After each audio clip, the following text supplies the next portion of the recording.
Hello अस्सलाम वालेकुम दोस्तों, सर्वेच इंसाइक्लोपीडिया में आपको खुशामदीद कहते हैं। दोस्तों, हम वैक्सीनेटर्स की जॉब्स की प्रिपरेशन कर रहे हैं। तो उस हवाले से मैं आपके साथ अभी तक 22 लेक्चर्स डिस्कस कर चुका हूं और आज का लेक्चर बहुत ही इम्पॉर्टेंट है। मैं आपको रिक्वेस्ट करूंगा कि ये लेक्चर कंप्लीट सुनें अगर आप वैक्सीनेटर्स की टेस्ट देने जा रहे हैं तो इस लेक्चर में इंशाल्लाह आपके 4 या 5 सवालात हल हो जाएंगे।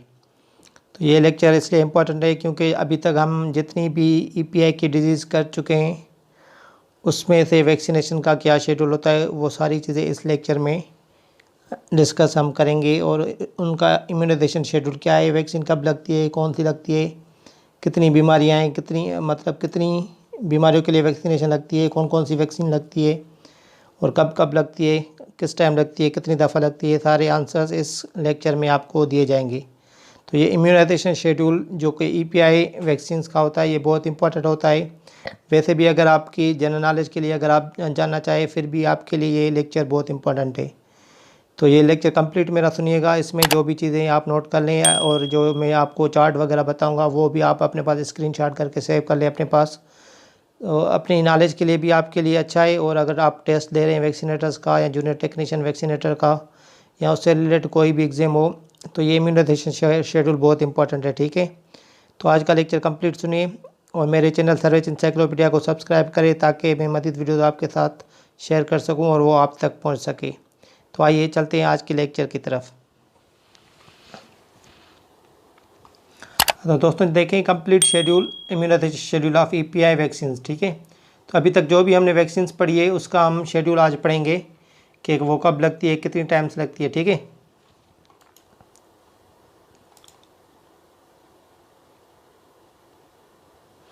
तो दोस्तों ये देखें चार्ट, ये मैंने खुद बनाया अपने मेहनत से।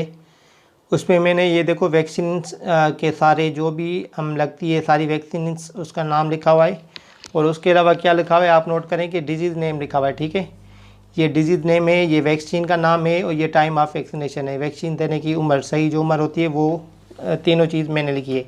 तो डिजीज़ का नाम से आपको पता चलेगा कि ईपीआई डिजीज़ में कौन कौन सी वैक्सीन्स कवर कौन सी डिजीज़ कवर होती है। ठीक है, तो ये सारी डिजीज़ वो है। तो कुछ लोगों ने मुझे यूट्यूब पे कमेंट करके बताया था कि कौन सी डिजीज़ पे काम करती है ईपीआई। तो ईपीआई जो अभी पाकिस्तान में काम करती है तो इन डिजीज़ जो भी हैं ये बीमारियां या मर्ज़ हम कहते हैं उसको, तो ये सारी डिजीज़ हैं जिस पे ईपीआई काम करती है। ठीक है, ये टारगेट डिजीज़ है। टारगेट डिजीज़ का मकसद यही होता है कि उनको ख़त्म करना उनका मकसद होता है, ये टारगेट होता है। ठीक है, कि ये डिजीज़ अभी तक मौजूद है पाकिस्तान में इसलिए उनको ख़त्म करना है। जब तक ये ख़त्म नहीं हो जाती तब तक इनकी वैक्सीनेशन चलती रहेगी।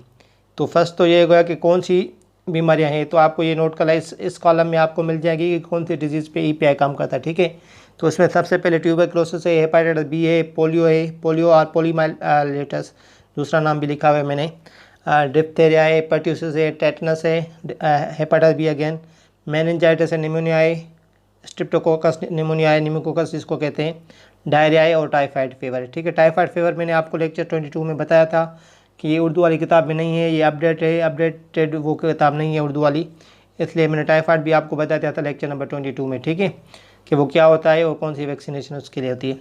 तो इन सारों के जो भी मैंने अभी डिजीज़ के नाम लिए इन सारों के मैंने उर्दू में भी आपको नाम बता दिए। ठीक है, उर्दू में नाम आपको याद होना चाहिए क्योंकि अगर पेपर वगैरह उर्दू में आता है तो आपको उर्दू में नाम अगर पता नहीं होगा तो आपको मुश्किल होगी सवाल अटैम्प्ट करने में। ठीक है, तो उर्दू में क्या कहते हैं और इंग्लिश में क्या कहते हैं, you should know both of them. ठीक है, तो उसके बाद क्या है, दूसरी कौन सी चीज़ है कि वैक्सीनेशन का नाम क्या है। ठीक है, बीमारी तो आपको पता चल गई कि ये बीमारियाँ हैं। ठीक है, तो उसके बाद आपको वैक्सीन का नाम पता होना चाहिए कि जैसे हम ट्यूबरक्लोसिस हम कहते हैं कि उसको वैक्सीन कौन सी लगती है, ये भी सवाल आ सकता है, ये कॉमन सवाल है कि अगर ट्यूबरक्लोसिस के लिए या ट्यूबरक्लोसिस को ख़त्म करने के लिए कौन सी वैक्सीन लगाई जाती है। तो you should know the answer of this that tuberculosis के लिए BCG वैक्सीन लगाई जाती है। BCG क्या होती है वो भी मैंने आपको कंप्लीट करके फुल फॉर्म आपके लिए लिख दिया है, बेसिलिकल मेटिग्योरिन। ठीक है, हेपेटाइटिस बी है डिजीज़ है उसके लिए कौन सी वैक्सीन लगती है, हेपेटाइटिस बी वैक्सीन लगती है। पोलियो है या पोलियोमाइलेटिस है उसके लिए कौन सी वैक्सीन लगती है, 2 वैक्सीन लगती है, मैंने आपके लिए नाम लिख दिया है, OPV IPV। ठीक है, और ये देखो 5 बीमारियाँ मैंने बताया था कि पेंटावेलेंट क्या होती है वैक्सीन, पेंटावेलेंट एक ही वैक्सीन होती है जिसमें 5 बीमारियों का इलाज होता है। ठीक है, 5 बीमारियाँ वो कौन सी हैं वो आप देख लें। डिफ्थेरिया है जिसको हम खनाक कहते हैं, पर्ट्यूसिस काली खांसी, टेटनस, तशनुज, हेपेटाइटिस बी, मेनिंजाइटिस, निमोनिया, ये सारों की जो वैक्सीन होती है वो कौन सी होती है, वो पेंटावेलेंट होती है। ठीक है, दूसरे कॉलम में उसके वैक्सीन के नाम है। स्ट्रेप्टोकोकस निमोनिया के लिए कौन सी वैक्सीन होती है, पीसीवी। पीसीवी किसका शॉर्ट फॉर्म, ये भी आपको याद होने चाहिए कि पीसीवी का फुल फॉर्म क्या है या पीसीवी से क्या मुराद है, ये सवाल आता है। ठीक है, पीसीवी से क्या मुराद है, आईपीवी से क्या मुराद है, ओपीवी से क्या मुराद है। ठीक है, ये भी सवाल आ सकता है। तो पीसीवी से क्या मुराद है अगर आए तो आप कहेंगे कि न्यूमोकोकल कॉन्जुगेट वैक्सीन। वो किस मर्ज़ के लिए, ये भी आ सकता है पीसीवी किस मर्ज़ के लिए, तो आप कह सकते हैं कि स्ट्रेप्टोकोकस निमोनिया के मर्ज़ के लिए। ठीक है, या ये देखो पेंटावेलेंट वैक्सीन, तो ये सारी इन बीमारियों के लिए। ठीक है, मीज़ल्स वैक्सीन होती है, मीज़ल्स नाम, वैक्सीन का नाम मीज़ल्स ही होता है। ठीक है, और बीमारी का नाम मीज़ल्स ही है, तो सेम है ये। उसके बाद क्या है, डायरिया। डायरिया के लिए कौन सी वैक्सीन होती है, रोटा वायरस वैक्सीन, इसको रोटा रिक्स भी कहते हैं। ये दो नाम आपको याद होने चाहिए कि डायरिया की कौन सी वैक्सीन है, रोटा रिक्स या रोटा वायरस वैक्सीन। टाइफाइड के लिए कौन सी वैक्सीन है, ये मैंने लास्ट लेक्चर में आपको पढ़ाया था कि टाइफाइड कंजुगेट वैक्सीन लगाई जाती है टाइफाइड के लिए। तो अब क्या हुआ कि आपने सारी डिजीज़ अगर ये याद कर ली और उसकी वैक्सीनेशन याद कर ली है। ठीक है, ये मैं पिछले लेक्चर्स में भी पढ़ाया क्या हूँ, ये कंप्लीट एक समरी है सारे लेक्चर्स की। अगर आप ये लेक्चर सुनेंगे तो आपको ये सारी चीज़ों का आइडिया हो जाएगा कि क्या चीज़ इंपॉर्टेंट है और क्या चीज़ कवर करनी चाहिए। ठीक है, तो जो कैंडिडेट्स रोज़ लेक्चर सुनते हैं ये लेक्चर उनके लिए बहुत इंपॉर्टेंट है, ये भी लेक्चर कंप्लीट सुने। ठीक है, तो और मेरे चैनल सर्वेज इंसाइक्लोपीडिया को सब्सक्राइब कर लें, क्योंकि मैं आगे भी जो भी लेक्चर बनाऊंगा वो भी आपके लिए बहुत इंपॉर्टेंट है टेस्ट के लिहाज से। और अगर आपका आगे भी कोई भी एग्ज़ाम आता है वैक्सीनेशन का, तो उसके लिए भी ये बहुत इंपॉर्टेंट चीज़ है। ठीक है, तो आप मेरे चैनल को इंसाइक्लोपीडिया को सब्सक्राइब कर लें। और मेरा पेज भी है फेसबुक का, उधर भी हम एमसीक्यूज़ वगैरह या नोट्स वगैरह शेयर करते रहते हैं। उसको लाइक करने से आपको एमसीक्यूज़ की प्रैक्टिस वगैरह होती रहेगी उधर। तो ये इसमें मैं बता रहा था कि डिजीज़ जो है होती है, ये सारी डिजीज़ होती है। उसके बाद ये क्या है, वैक्सीन से। तो वैक्सीन्स के बाद क्या आता है, उसकी लगाने की उम्र। तो लगाने की उम्र क्या होती है, देखें अगर ट्यूबरक्लोसिस है तो ट्यूबरक्लोसिस का क्या टाइम होता है, राइट। जो ईपीआई का जो शेड्यूल है उसमें कौन से टाइम पे लगती है, तो ये इसका सारा कॉलम है। कोई भी वैक्सीन हो उसको सारी एक ही कॉलम में मैंने दे दिए।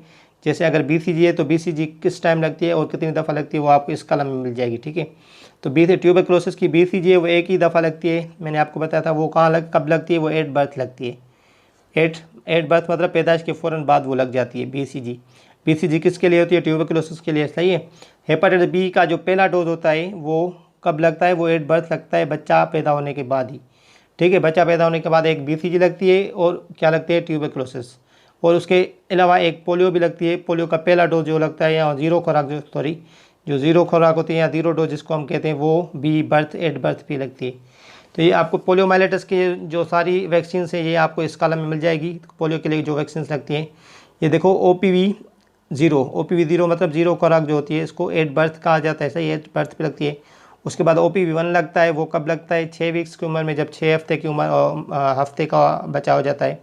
ओपीवी 2 लगती है 10 हफ्ते में। ओपीवी 3 लगती है 14 वीक्स में। ठीक है, उसके बाद ओपीवी जब 3 लगती है उसके साथ आईपीवी भी लगती है, इनएक्टिवेट पोलियो वैक्सीन, वो कब लगती है, 14 वीक्स में। तो एक बात आपको मैं बताता चलूँ, मैं पहले भी बता के आया हूँ कि ओपीवी जो वैक्सीन होती है पोलियो की, वो पिलाई जाती है, और आईपीवी इंजेक्शन के फॉर्म में होती है, इंजेक्ट की जाती है। ठीक है, OPV oral polio vaccine, oral उसको कहा जाता है जो पिलाई जाए। ठीक है, और तो पिलाई जाने वाली वैक्सीन एक पोलियो है, और उसके अलावा कौन सी वैक्सीन है पिलाई जाने वाली, वो है रोटा। तो रोटा और ओपीवी जो है वो दोनों पिलाई जाती है। उसके अलावा जो भी है वो इंजेक्शन के फॉर्म में होती है। तो उसके बाद ये देखिए, ये सारी बीमारियां हैं, जैसे diphtheria, pertussis, tetanus, hepatitis B, meningitis, pneumonia, ये 5 बीमारियों की एक ही वैक्सीन है, पेंटावेलेंट। तो पेंटावेलेंट का अगर आपको पता होगा शेड्यूल, तो ये सारी बीमारियों का शेड्यूल आपको पता लग जाएगा। ठीक है, तो पेंटावेलेंट का अगर आप याद करते हैं तो ये सारी बीमारियों का सेम ही शेड्यूल है। ठीक है, तो पेंटा का ये देखो, पेंटा के 3 डोज लगते हैं। पहला डोज लगता है पेंटा 1, वो 6 हफ्ते में, और दूसरा डोज लगता है वो 10 हफ्ते में, और तीसरा जो डोज लगता है वो 14 वीक्स में। ये 4 हफ्ते के डिफरेंस से लगते हैं। तो ये पेंटा का शेड्यूल होगा। उसके बाद क्या है, पीसीवी का शेड्यूल है। पीसीवी इस बीमारी के लिए, स्ट्रेप्टोकोकस निमोनिया के लिए लगती है, उसका शेड्यूल भी सेम है जैसे ये पेंटा का था। वो 6 हफ्ते, 10 हफ्ते और 14 हफ्ते में लगती है। ठीक है, और जो खसरा है, मीजल्स जिसको हम कहते हैं, उसका शेड्यूल आप देख लें। वो डोज उसके 2 होते हैं डोज। उसमें एक पहला डोज लगता है 9 मंथ्स में, और दूसरा डोज कहाँ लगता है, 15 मंथ्स में। और डायरिया का जो है डायरिया किसके लिए होती है, रोटावायरस वैक्सीन उसकी होती है डायरिया के लिए। और उसका शेड्यूल क्या है, एक पहली लगती है 6 हफ्ते में और दूसरी लगती है 10 हफ्ते में। तो इसके 2 होते हैं डोज, और मीजल्स के भी 2 डोज होते हैं, ठीक है, ये आपको याद करना है। अगर ऐसे सवाल है कि मीजल्स की कितनी खुराक लगाई जाती है तो वो 2 होती हैं, रोटा की भी 2 होती है, पीसीवी की 3 होती है। इसके अलावा टाइफाइड फीवर है, टाइफाइड फीवर टीसीवी जिसको हम कहते हैं, तो टाइफाइड के लिए टीसीवी लगती है। टीसीवी का एक ही डोज लगता है जो कि 9 मंथ्स में लगता है, जो मीजल 1 के साथ, ठीक है। तो ये सारी चीज़ों में आपको क्या मालूम हो गया, एक तो आपको नाम पता चल गए इसके बीमारियों के, उसके बाद उसके वैक्सीन का भी नाम पता लग रहा है इसमें, ठीक है, वैक्सीन कौन सी लगती है किसी भी बीमारी के लिए। उसके बाद क्या आपको पता लग रहा है इसमें कितने डोज लगते हैं, जैसे कोई भी बीमारी उसके कितने डोज होते हैं वैक्सीन के, और कब लगने हैं वो। तो ये सारा इस कॉलम में आपका आ गया। अगला एक और भी मैंने आपके लिए एक चार्ट बनाया आपकी आसानी के लिए, जो भी आपको आसान लगे वो आप याद कर लेना, ठीक है। आपकी आसानी के लिए मैंने 2 बनाए। ये एक दूसरा है, ये उम्र के हिसाब से, देखें ये मैंने लिखा है एट बर्थ, क्या है right time for vaccination, vaccine देने की सही उम्र। मैंने पहले उम्र लगाई है इसमें, उसके बाद लगाया वैक्सीन का नाम, उसके बाद खुराक मतलब कौन सी है, OPV1 है, OPV2 है, पेंटा 1 पेंटा 2, ठीक है। तो एट बर्थ जो पैदाइश पर कौन सी जो वैक्सीन लगती हैं, उसके बाद वैक्सीन का नाम है, ठीक है। पैदाइश पे कौन कौन सी वैक्सीन लगती है, BCG, hepatitis B, oral polio vaccine, ये 3 पैदाइश पे लगती है, जिसको हम हेपेटाइटिस बी कहते हैं, BCG और OPV0 जिसको हम कहते हैं, ठीक है। और 6 हफ्ते की जब उम्र हो जाती है बच्चे की, तो कौन कौन सी वैक्सीन लगती है, जब बच्चा सेंटर पे जाता है या कोई आता है बंदा उधर लगाने वैक्सीनेटर, तो 6 हफ्ते की उम्र में देखो ये वैक्सीन सारी लगेंगी 6 हफ्ते की में। पेंटावेलेंट लगती है एक, जिसको हम पेंटावेलेंट 1 कहते हैं, पेंटा 1 कहते हैं। OPV का पहला डोज OPV1, PCV का पहला डोज PCV1, रोटावायरस का पहला डोज रोटा 1, ठीक है। और जब 10 हफ्ते की उम्र हो जाएगी, 10 हफ्ते में ये चारों लगेंगी अगेन, लेकिन वो डोज सेकंड होगा, ठीक है। पेंटा 2, OPV2, PCV2 एंड रोटा 2, ये चारों वैक्सीन लगेगी, पेंटा, OPV, PCV एंड रोटा 10 हफ्ते की उम्र में। फिर जब बच्चा 14 वीक्स का हो जाएगा, फिर देखें क्या होगा कि रोटा ख़त्म हो जाएगी, रोटा बस ख़त्म हो गया, रोटा के 2 ही डोज होते हैं, उसकी जगह IPV आ जाएगी। IPV अलग है, जो पोलियो का एक शेड्यूल, सही है। OPV भी लगती है और IPV भी लगती है पोलियो के लिए। और पेंटावेलेंट का 3rd डोज होता है पेंटा 3, और PCV का भी 3rd डोज, ठीक है। और IPV का एक ही डोज होता है, जस्ट IPV लिखा हुआ है। उसके बाद 9 मंथ्स की जब उम्र हो जाती है, बच्चा जाता है वैक्सीन लगवाने, तो उसको एक TCV लगेगी, टाइफाइड वैक्सीन कॉन्जुगेट, और दूसरा क्या लगेगा, मीजल्स का पहला डोज लगेगा, मीजल्स 1।